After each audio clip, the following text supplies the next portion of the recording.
One of the easiest ways to go easy on the planet is to go easy on the gas. We're going to help you rev heads break those gas-guzzling addictions.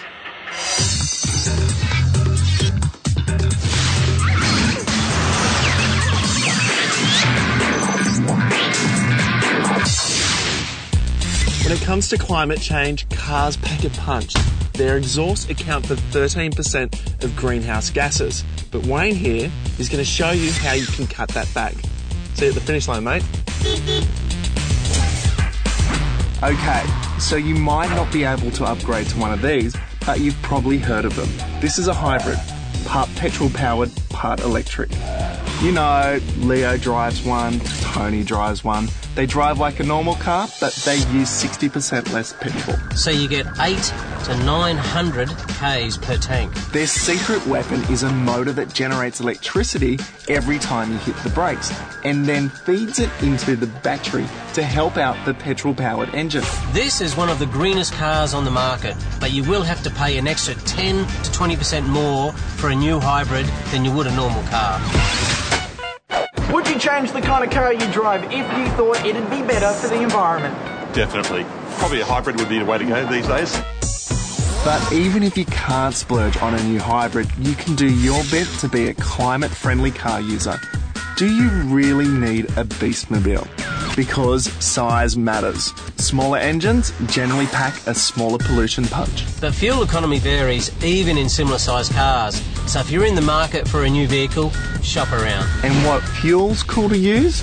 These days, you've got more choices than ever. Now, I'm a competitive kind of guy.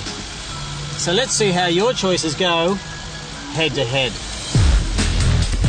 Ladies and gentlemen, start your engines. Now, for most of us, that means petrol or diesel.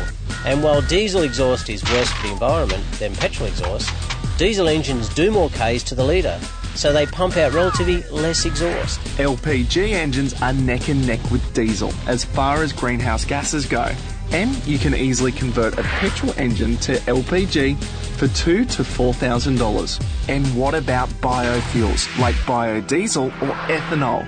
These are made from plants like sunflowers or sugarcane. And with a few tweaks, any normal diesel or petrol engine will run on them. Biodiesel is just like the oil that you fry your eggs in, and it releases very little greenhouse gas. But it's still a bit tricky to source in commercial quantities. Ethanol's a bit easier to get hold of, but in Australia only as a 10% blend in petrol. Would you think about getting rid of your car for, say, something like a hybrid? Yes, if I knew what it was. It's definitely something I would look at in the future, yeah.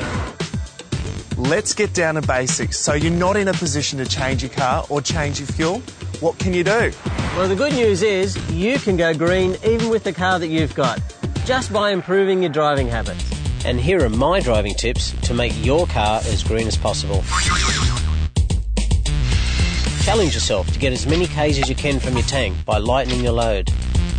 Drive with the right tyre pressure. And avoid sudden starts and stops.